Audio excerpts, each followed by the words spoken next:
Kılıçdaroğlu şehir isminden her yana nur saçan bir cinsiydi. Bugün burada yaklaşık bir asrı bulan zulüm, işkence, gasp ve talanı telin etmek için toplanmış bulunuyoruz.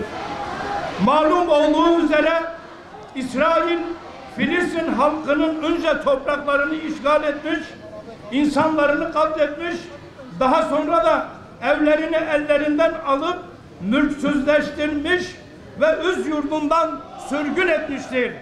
Lanet olsun!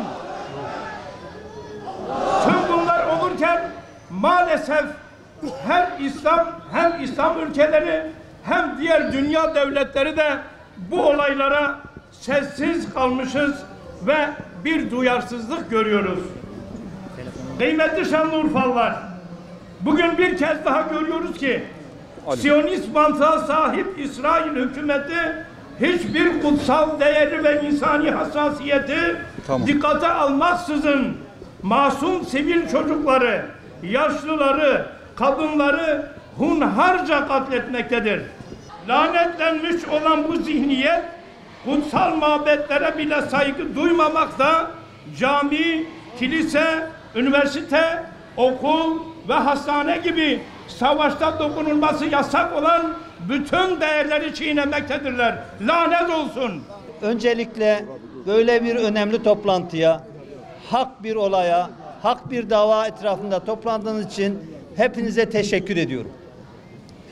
Zalim bir topluluk kuşatma yapıyor. Nereyi kuşatıyor?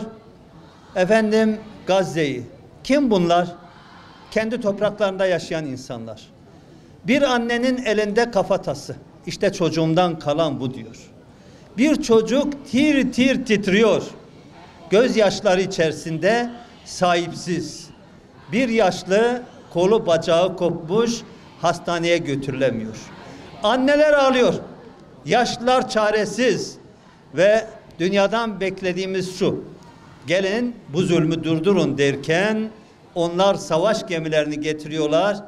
İngiltere, Amerika, büyük devletler buraya kimse karışmayacak diyorlar.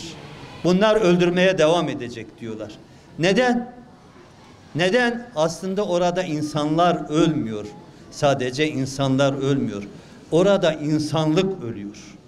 Ve insanlık şunu görüyor: bir zalim topluluk sizin de etrafınızı sardığı takdirde çaresizsiniz diyor.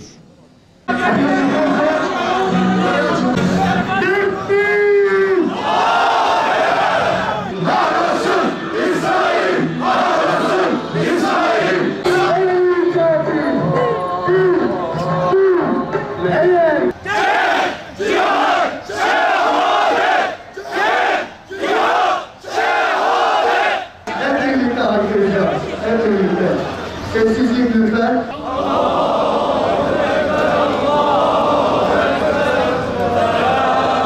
Tekbir!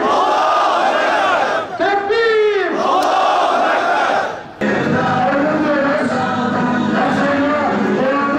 Hem İslam onuru için hem insanlık onuru için canlarını ve kanlarını ortaya koyarak cihad ediyorlar. Onların cihatlarını kabul et ya Rabbim. Amin.